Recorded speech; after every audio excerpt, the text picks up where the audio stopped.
Good morning, everyone, and welcome to the I Am Love Builders radio show here on Christ the King World Radio. We are your hosts, Casper and Cheryl Stockham.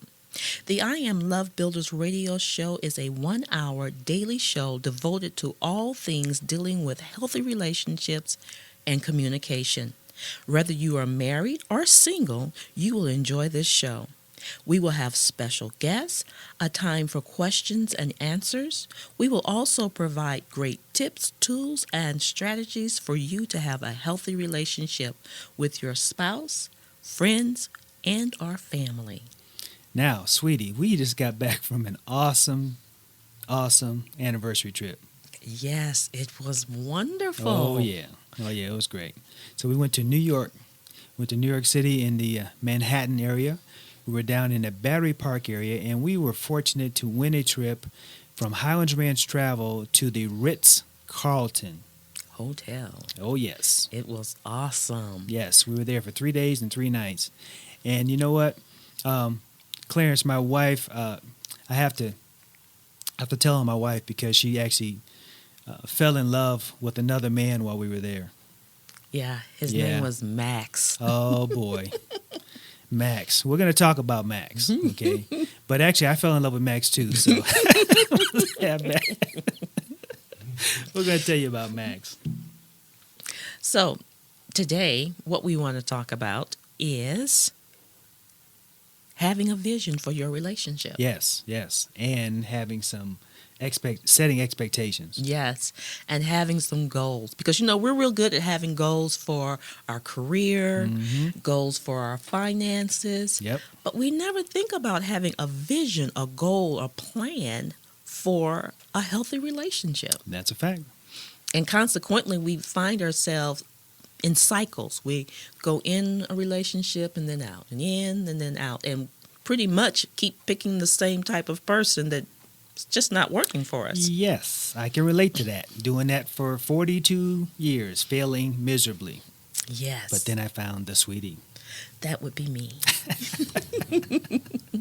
But even before we get into the details about that, honey, Yes. I want us to make a few announcements. Mm-hmm.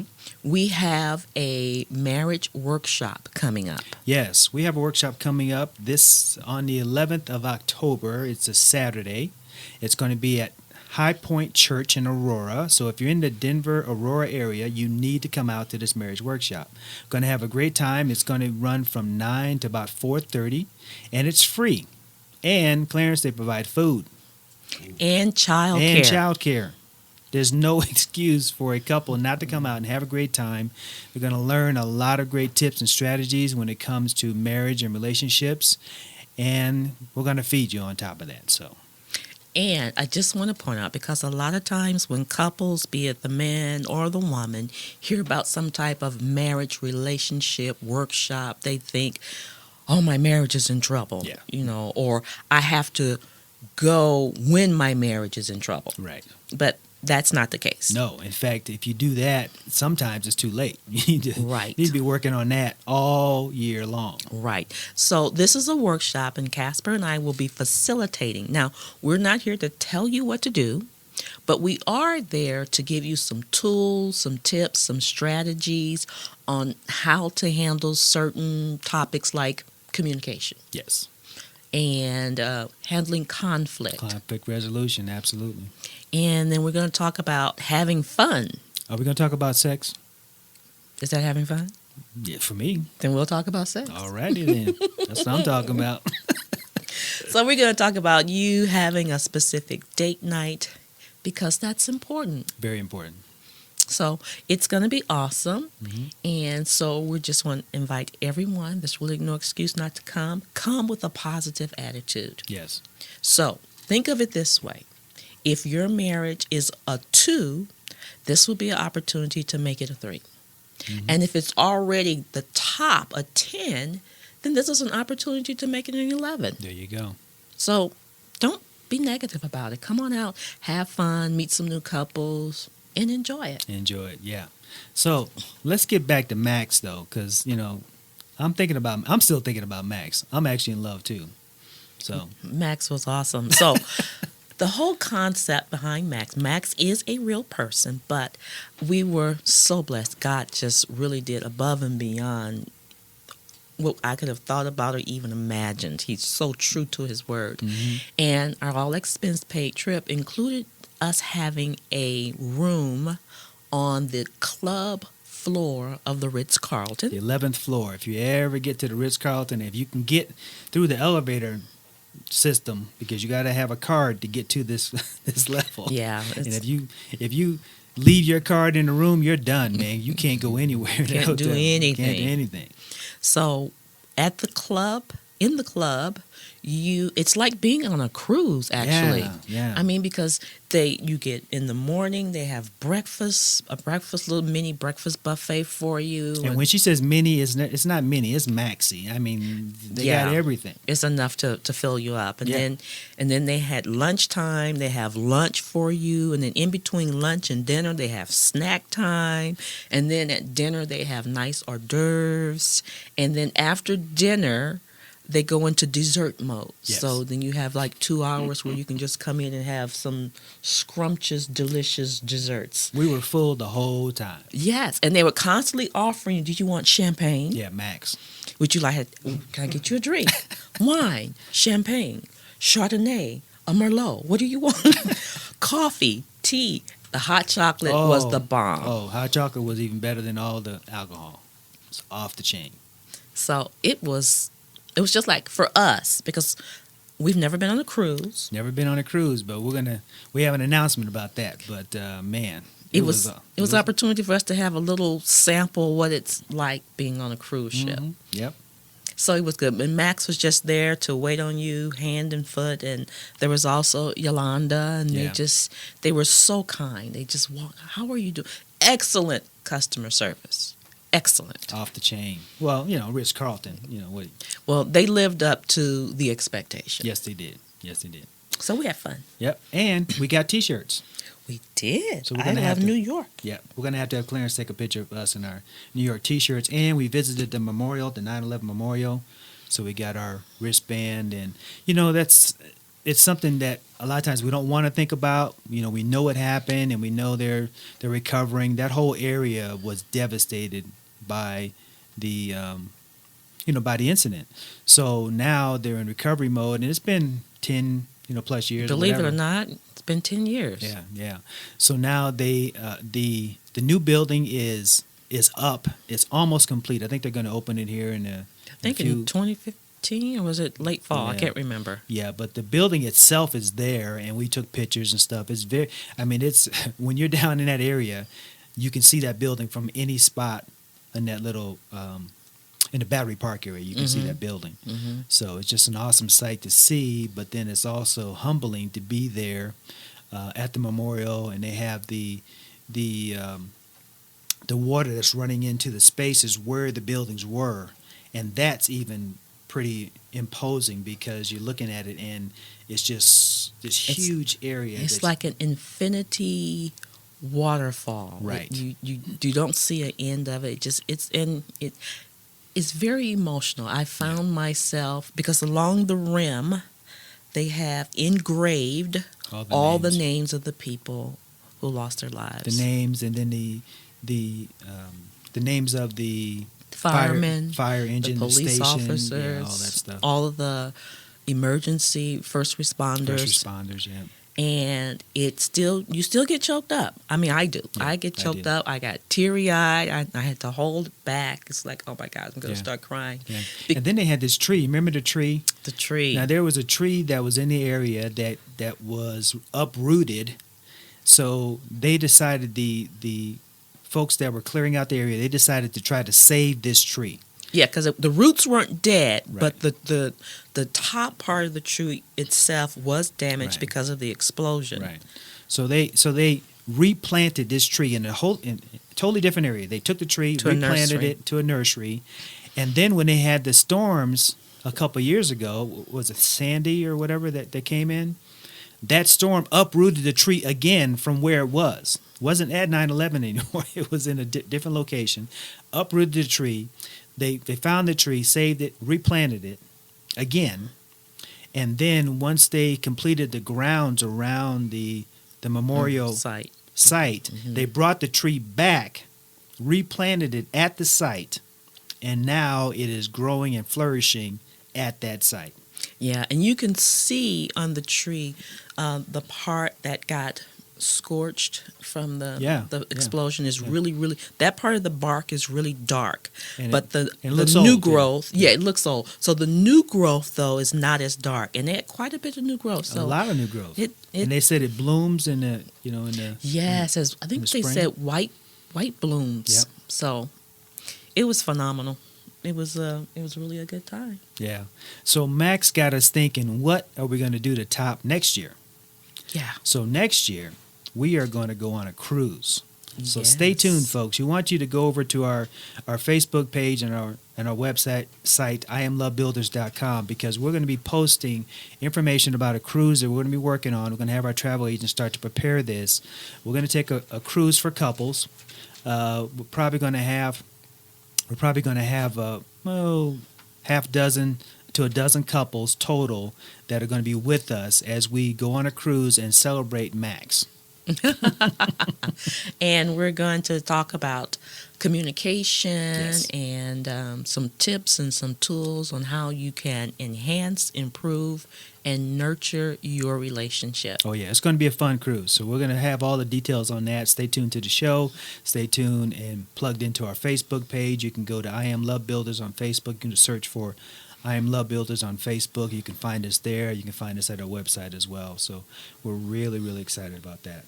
It's going to be a fun time. So once we get the dates, we will let you know so you can start planning for it. Yeah, and we have to get Clarence married so that we can. So he can come too. No, he said no. He said no. Oh, Clarence. Not interested. Clarence, it's because you haven't come to our workshop yet. We have a workshop for singles, Oh, yeah, too. we got one for singles, too. That'll get you prepped and ready. And then, we can move into something else. And in Yeah. our singles workshop, we're not here to help you find a mate, but we're here to help you become a good mate. Okay, I can deal with that. All right, Okay. All right. Very good. Not trying to get married though right now. I hear you, though. No rush on that yet. Anyway, so, we're going to have a great time. So when we come back, we've got some great information for you. We're going to go over some tips and strategies and so forth. So just hang tight, and we'll see you on the other side of the break.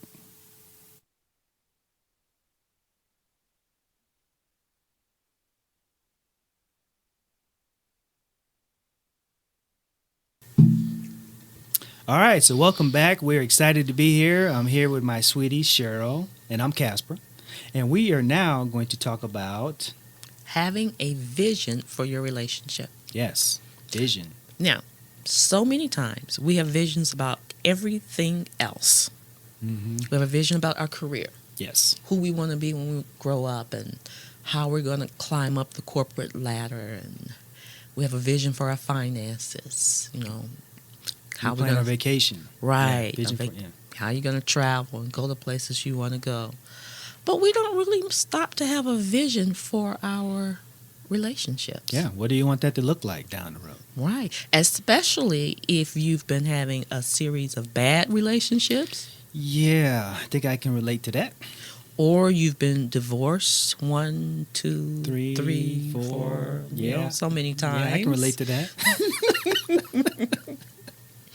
And you find yourself in a cycle where you keep ending up right back where you don't want to be. Yeah, I can relate to that for sure. My story is for 42 years I was in the desert looking and making all types of bad decisions on relationships. Several failed marriages, several failed relationships, children out of wedlock, the whole deal, and came to the point that I really fell to my knees and said, God, obviously I have no clue what I'm doing. Clarence, I just don't know. I'm messing up big time. And I said, okay, I'm done. I'm not going to try to pick him anymore or find her anymore. I know she's out there, but I'm done. And I said, God, if she is out there Well, first of all, I'm okay living by myself forever. I'm done. I don't need to get married anymore. I don't need to have any live-ins, none of that. So I'm good by myself. And I said, but if she's out there, please bring her to me. Expose her to me, because I'm done trying to pick her. And 2 weeks later, Cheryl and I went out on our first date. Yes. God does answer prayer. Yes, he does. He does answer prayer. And my situation was, I was, single up until I got married when I was 41. And I don't know, man. I was like, what is wrong with the brothers? My goodness. They just didn't seem to have their head on straight, or they had a totally different agenda than what needed to be. Or they had a chip on their shoulder, or just drama. Yeah, that whole predator and prey thing going on. And it's like, life is hard enough as it is. Why are you making it complicated? Right. So I just came to a conclusion that me too. I'm comfortable being single. I prepared myself that I would never marry. And I was okay not being married. I was okay not having children. I know your family was... My father was shocked when I told him I was getting married. He said, what? And he got real quiet. I said, Dad, did you hear me? He said, yeah, but we just wrote you off. We didn't think you were ever going to get married. We've moved on. And so, but yeah, just finding the right mate. Mm-hmm. And not being so desperate and wanting someone in your life that Right. you just accept anyone. Right. That you overlook the red flags. Absolutely. They're there. They're there right in your face, and we They are. overlook them. We get starry-eyed, we see this nice, pretty person, and, they dance nice, or they laugh nice and all this other stuff. And all that's great, but it's kind of superficial. Yeah. And then you really don't dig down enough to see if you can really be around this person. Right. Or you fall into the worldly trap, so to speak, of the physical first. Yes. And then after the physical, and you've gotten yourself entwined with this person, Mm-hmm. then you realize it's really not working. They're not going to change. Right. You are not happy. Right. And you might find yourself, and that might happen 9 months later when the baby's here. Right. And now you have a baby from someone whom you don't really like. Don't really like, and they say, the world tells us opposites attract. Mm. And opposites as far as sex attracts, but once you get, once you start to really talk to the person to find out what they like and their likes and dislikes, the challenge is, at first, the opposite thing is Exciting. It's exciting, it brings curiosity. Mm-hmm. But then, after a very short period of time, it's annoying. Mm-hmm. Okay, so you're really into sports. Oh, that's nice, because I'm really not, so you really are. That's fine and everything. And then 6 months in, why are you watching sports all the time? Mm-hmm. Well, I was watching sports before. You're right. And I'm still watching sport. I haven't changed. Yeah, but now it's annoying. Right. Okay, I need to go shopping. Right. or can't we go to a play? Yeah. Can't we go to a production? Can we go to a concert? Something different. Yeah, let's go dancing. And Yeah, well, I don't like dancing. No, don't want to do any of that. Don't So, want we just ignore the red flags. They're just flashing every neon signs. Woo, woo! Yeah. Don't go here. Danger. Danger. But we just ignore it because we think we can make it work, Oh, yeah, we'll make it work. or with us, it'll be different. We'll fix them. Yes. Yes, we'll fix It'll 'em be right up. different with us. Our love is so much different than his last love. Oh, yeah. So he and I, it's going to work, Or I just need to take him shopping, get a few new outfits. He'll Clean be him up okay. a little bit. Yeah, he'll be all Yeah, right. he'd be all right. Yeah. Get his hair cut, clean him up. Yeah. Yeah. No, it doesn't work. No. And so we don't start in asking the tough questions up front. Yes. We wait until we become somewhat attached to that person. Mhm. And then we ask the tough questions, only to find out that we're probably really not compatible. Right. Not at all. So I say ask the tough questions right up front. Yes, you did. I did. And you did. And you did. All the tough questions. But I think I answered them well. You did. Because my first thought was if I ask him the tough questions, don't hold back, he'll quit. He'll be like all the others. He'll get up and walk away because it won't work for him. Yeah. And that number one question, the big question, well, it wasn't a question, it was a statement. It was a statement. Hold on, Because here it comes. that's when I said, I am a believer and I have chosen celibacy until what? I'm married. What? I said, so I will not be sleeping with you until I'm married. Now, I've made that mistake in the past. Yes. I'm not making it this time. Yes. And after I Caught your breath? caught my breath and came to, I said, okay. But I was so sure that once I told you that, you were going to be like, I was okay, gonna it's be over. gone. Yeah, I said Yeah. he won't call tomorrow. This is and, over. And in my first 42 years, it would have been over instantly. But I had that conversation and I realized that I was doing it wrong. So I'm ready to do it right. So we did it right. And it worked out perfectly. Yep. He answered all of my questions, and I did ask. There were interrogation questions, Well, Clarence. yeah, they were. I did. I interrogated him, Clarence, to no end. I was like, Gestapo. Yeah. I was all over On it. But But it was good. there were questions that needed to be asked. Yes. So what can our listeners do to now start to set up a checklist, if you will, or a way to know if they're in or not in the right relationship? Okay. Well, the first thing you need to do is not be afraid to review your last relationships that failed. Okay. You I need did to that. You need to look at them. I did that, and I said, And not look at them from the point of seeing what the other person did wrong. right, But what did you do? right, yeah.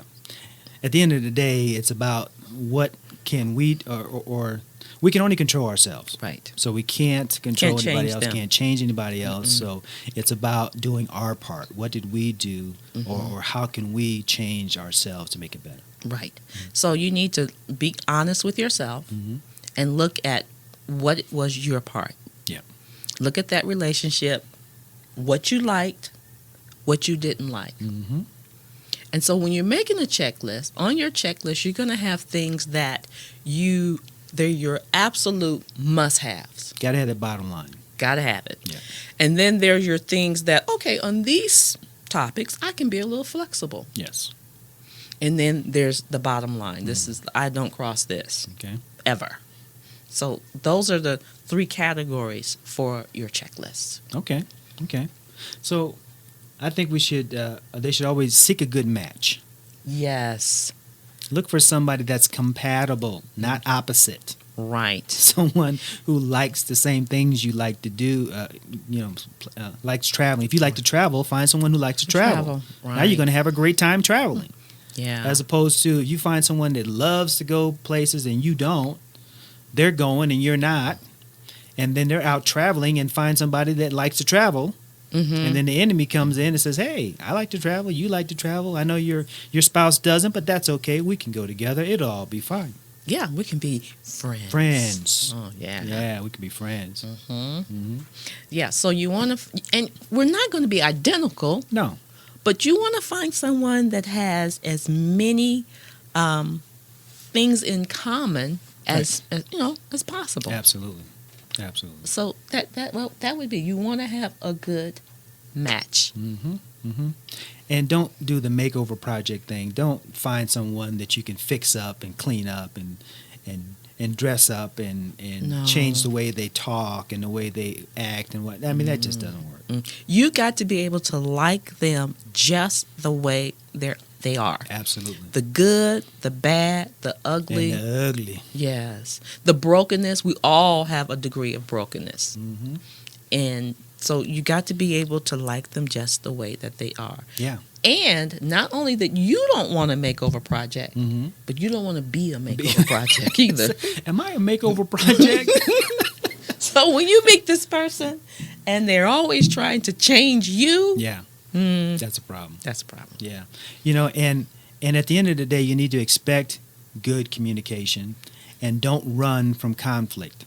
So if you listen to our show, we're going to teach you how to not run from conflict, how to deal with it in a very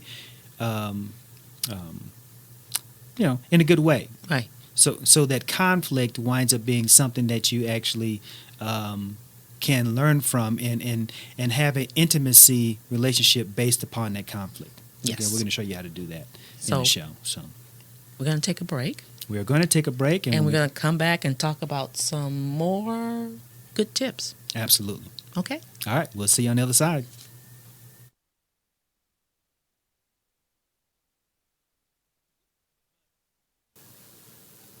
All right, welcome back, everyone. We're excited to be here, and we are talking about conflict, and we're helping you set up some guidelines for your relationship. Absolutely. And I think the last one we left off on was about being a makeover project. Oh, Yeah. So you don't want to find a makeover project, because if you make them over, you're going to have to always make them over. and continue to make them over. But then we also talked about, in the same token, that you don't want to have to change yourself for somebody else. Right. Meaning you don't want to be somebody's makeover project either. Mm-hmm.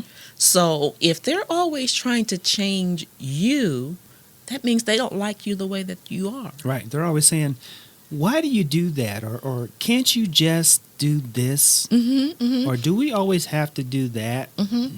Or they go shopping for you and they're always buying you new clothes because basically they don't like how you dress. Right. They don't like your style. Right. So, Or they're trying to feed you to fatten you up. right. Or they want you to join the gym so you can lose some weight because you're too big for them. Yeah. You know? Hiding food from Or they come over and you think you're going out on a date, instead they want to go jogging in the park all the time. Yeah. Oh man, it's a mess. Yeah, so you don't want to be a makeover project either. You don't want to have to change yourself to be pleasing to somebody else. You need to be you, and they need to be them, and it needs to flow just like that. And if it doesn't, you need to seriously think about this. Yeah. But I want to say also to this subject is that as an individual doing your part, you want to make sure that you are working to improve yourself. Right. Okay, so yes, they should not be trying to improve you, but you should be trying to improve you. Yes. You're always becoming a better person, learning more, taking care of yourself. You know, our bodies are our temple, so we should not be abusing our body. Correct. If you are a couple, your body actually belongs to your spouse. Right. So if you are disrespecting your body, you're disrespecting your spouse and God all at the same time. Yes. Okay, so we always need to be mindful of that and be always working to be the best us we can be. Absolutely. And that brings us to another point, because if you have someone in your life and they are not striving to make any improvements in their life, and you're always trying to improve, be it spiritually or financially, personally, you're trying to grow, to become more seasoned, more in tune with God and what He's called you to do, Right. and how to come about in doing that, and your potential spouse is not interested in making any changes, that Nope. could cause some conflicts in a Yeah, it marriage, can definitely cause some conflict. because you're improving and you're growing and they may be staying the same or regressing, and it causes a wedge. You start to grow apart. Start to grow apart. Yeah, so that's something you also need to consider. The other thing is, don't play games. No playing games, no pressuring, and no manipulation. Yes. And we know exactly the button to push, especially when you're with someone for a while. You know exactly what button to push to set them off. Absolutely. It may be a nickname that you've come up with that they don't like. Mm-hmm. It may be something very. It could be a look. Mm-hmm. You know, it could be something that you do to just set them off, and you do it intentionally to set them off. So, you know, that's just, you know, it's playing games. Absolutely. It may Or you can use sex as a weapon. Oh, that's a powerful weapon. But it does not make for a healthy relationship. No, it doesn't. If you have to use sex as a weapon to get what you want out of the relationships, out of the marriage, that is not a healthy relationship. It's not. No. It just doesn't work. And that is not what sex was made for. It's not made to be a tool or a weapon that you can use to get what you want when you want it. Right, because again, your body is supposed to be your spouse's, and your spouse's body is supposed to be yours. So technically, you're not supposed to withhold that at all from your spouse. Right. And sex is intimacy, sex is a form of worship. Right. God put that in place for Amen, a specific purpose. For That's a what I'm specific purpose. And so that is just, it's not to be toyed with. Right. It's something that's valuable and of great importance, and of great importance to God. So the other thing is, here's another one. Pay attention to values. Values, and have some. Right. You know, what a unique concept. Have some values. Yes. And absolutely. make sure that your values enhance or complement each other or the same. And the big ones, and you have to have a discussion about these, is money, politics, sex, and religion. Yeah. And we're not supposed to talk about politics and religion. And those are the two things that control our lives the most. Right. Now, how does that work? So don't talk about those, because those could get you into trouble. Well, you know, if I get into trouble with the two most things that control my life, then we got problems. Right. And if you're thinking about marrying this person or having a long-term relationship with this person, you need to see if you got some kind of commonalities in those four areas. Yeah. Yeah. Because if you don't, that's going to be a problem. It's going to be a big problem. So you definitely need to talk about it. You know, in my earlier time, in my 42 years in the desert, I didn't care about their politics or their religion or anything, because I only had one thing in mind, and that was the physical. That was sex. So when you flip that around and you start to focus on their values and what they like and dislikes, and you know what they what they're about, and you start to really enjoy their company, then when you decide to become a married couple and you are physical for the first time, or from then on, it's almost always good. I can't say 100%, you know, nothing's 100%, but it's almost always good, because both people are really committed to that being a great union. Right, right. And another good thing to have on your list, we talked about having the bottom line, and that is the area where you will not change or give up. Yes. So, for instance, I was a non-smoker, and for me, my idea mate was a non-smoker. Right. So someone who smoked, you know, it was just been terrible for me to have someone who smoked a pack of cigarettes a week or a day. Yeah. And it'd be a compromise that you would regret each and every day. Right. And it's not that, you know, I mean, if two smokers are together, that's fine. But if you're a non-smoker and you cannot stand the smell of smoke, you're going to have a major problem in your home every day. Right. And being intimate with your partner. Right. And it's not that they're a bad person. They could be a wonderful person. Yeah. It has nothing to do with that. It's just that they have a particular habit that is just difficult for you to overcome. Right, right. And I used to smoke, you know, back in the 90s I was smoking, and then I quit. And then I became a pain in the neck non-smoker. So anytime I went somewhere, if somebody was smoking, I'd grab the cigarette and put it out. I said, "What? You can't smoke around me." So I was obnoxious, because I I had come to the point that I couldn't even stand the smell of smoke. And maybe it's money. Maybe it's not cigarette smoke, but maybe it's money. Maybe you are very meticulous with your finances. So, if you cannot overcome someone who doesn't really care, they just spend money. They don't check the checkbook, they don't see what the bottom line is. They get paid, they go spend it. Yep. Now, if that's going to be a problem for you, that's a conversation you want to have up front. Way up front. Because you are a person who has goals and you're very practical with your money. So it probably wouldn't be a good idea for you to be with a person who's not practical with their money. Yeah, absolutely. So those are some things. And then that's what we call having a smart love. You have to look at these things. Yeah. And and we mentioned a couple things, but think about it, and what do you want to put on your list? What's on your checklist? It could be smoking. It could be someone that likes to work out, or someone that likes to play golf, or likes to go to the mountains or hiking, whatever it is. And start to build that list and have a bottom line. Don't deviate from it, and allow for, if you're a spiritual person, allow for God to bring you in proximity to the person that has the same likes that you like, because opposites can attract briefly and they can become interesting, but over a long term they become annoying.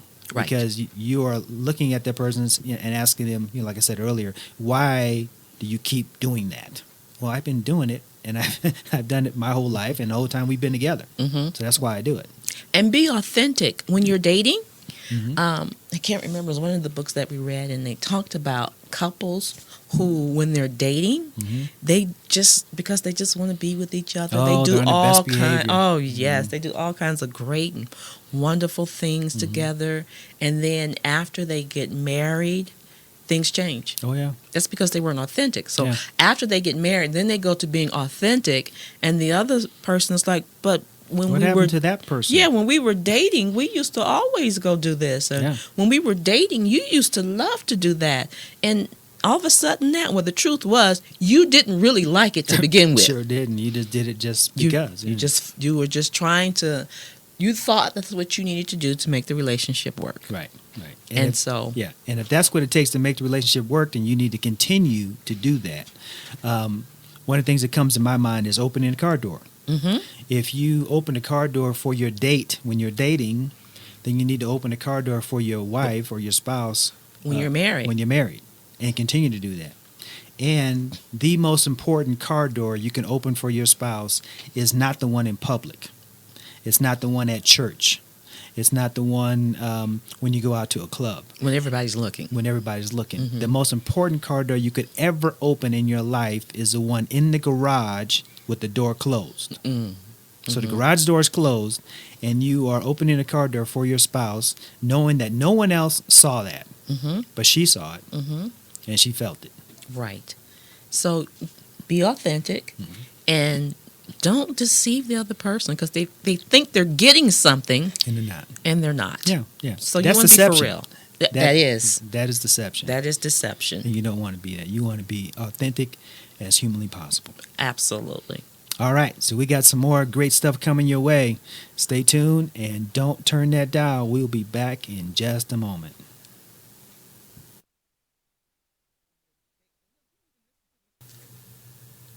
All right, welcome back, everyone. We are excited to be here, and now we're going to talk about some expectations. Yes, so when you're making up your list of what you want in your relationship, you need to know, what are your expectations? What do you expect? I mean, because men have their expectations. Yes, they do.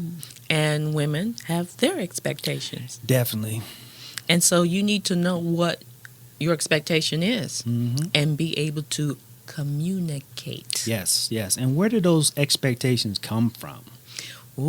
Expectations come from lots of areas. For instance, how you were raised. Yes. Mom and dad always did it this way, or mom was always by herself, or whatever the situation. Yeah. Right. And culture. Two totally different cultures. Yep. And understand that culture does not have anything to do with your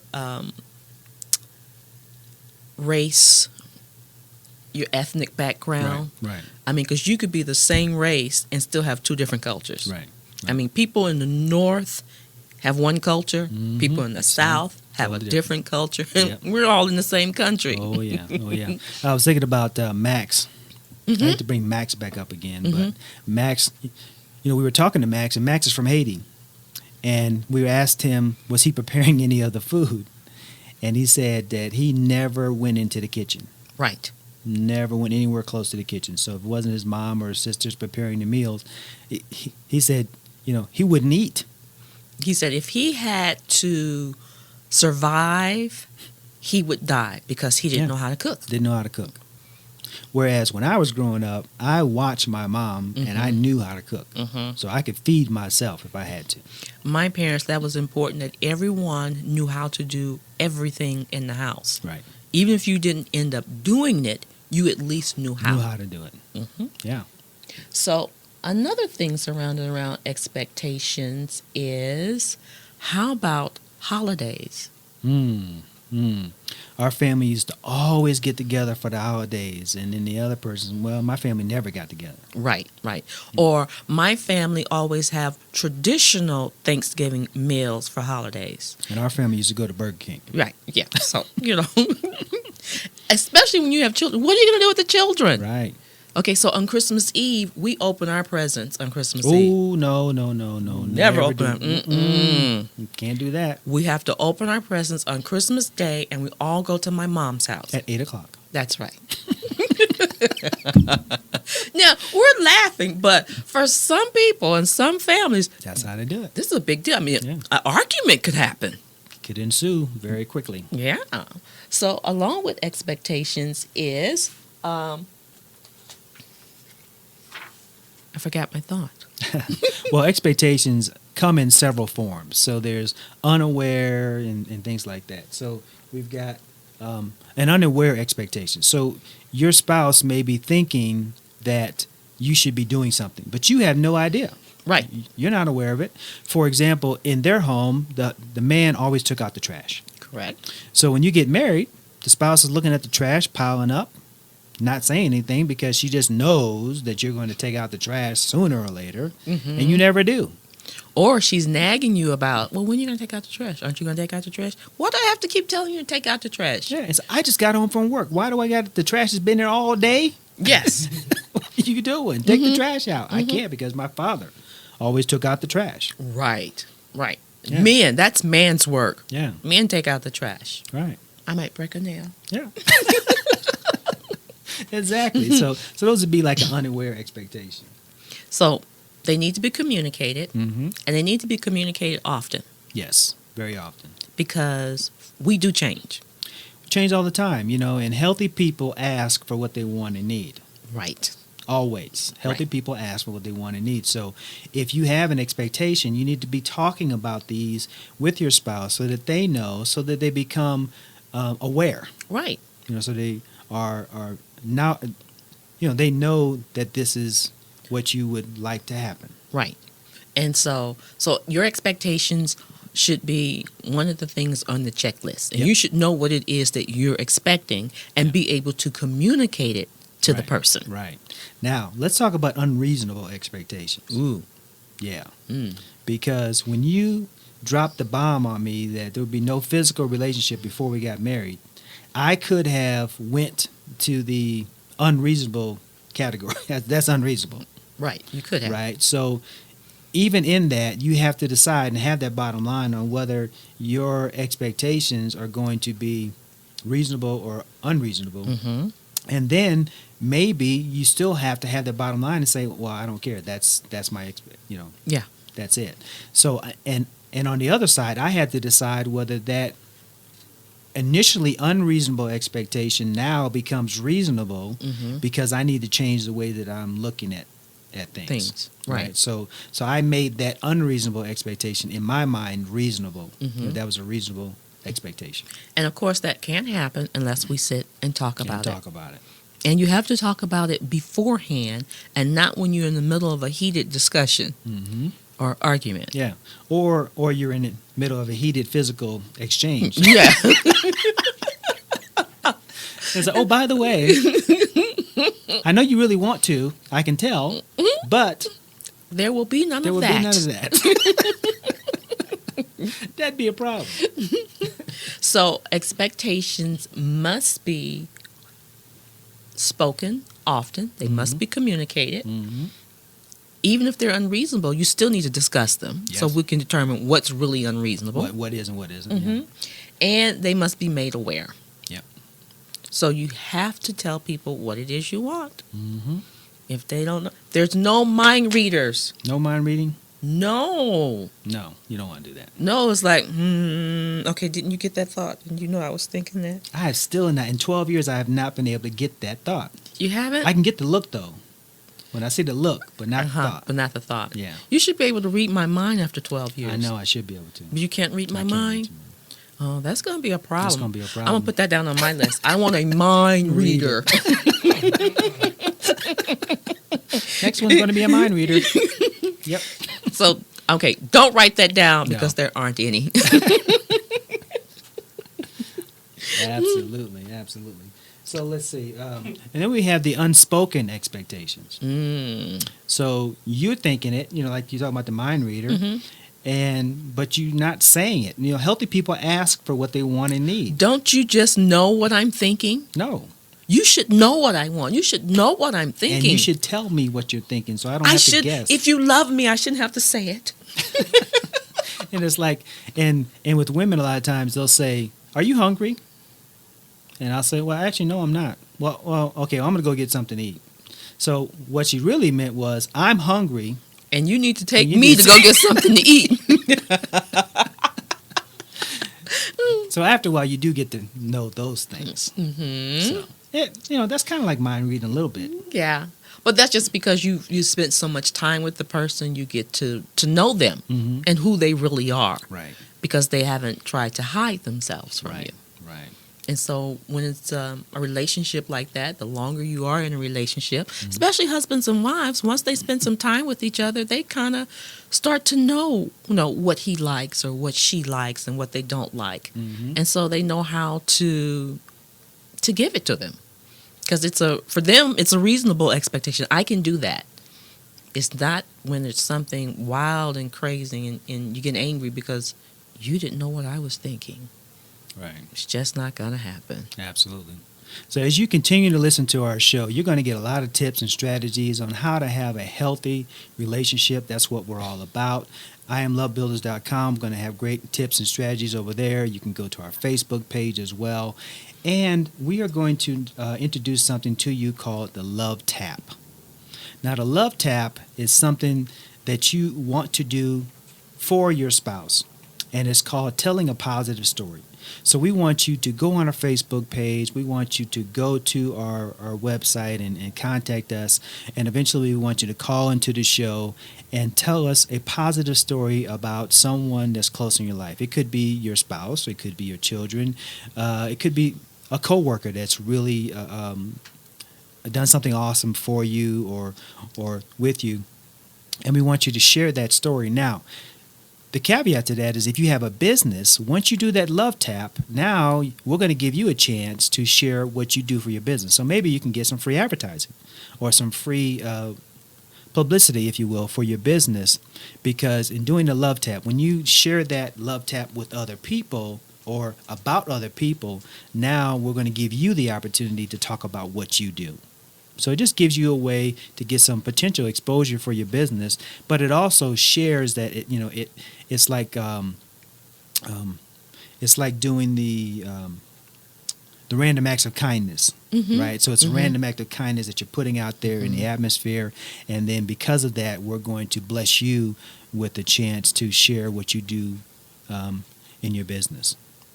So you need to have a good story where you can tell something that someone did that was encouraging to you, that showed that they love you, that they cared for you, that they were thinking of you.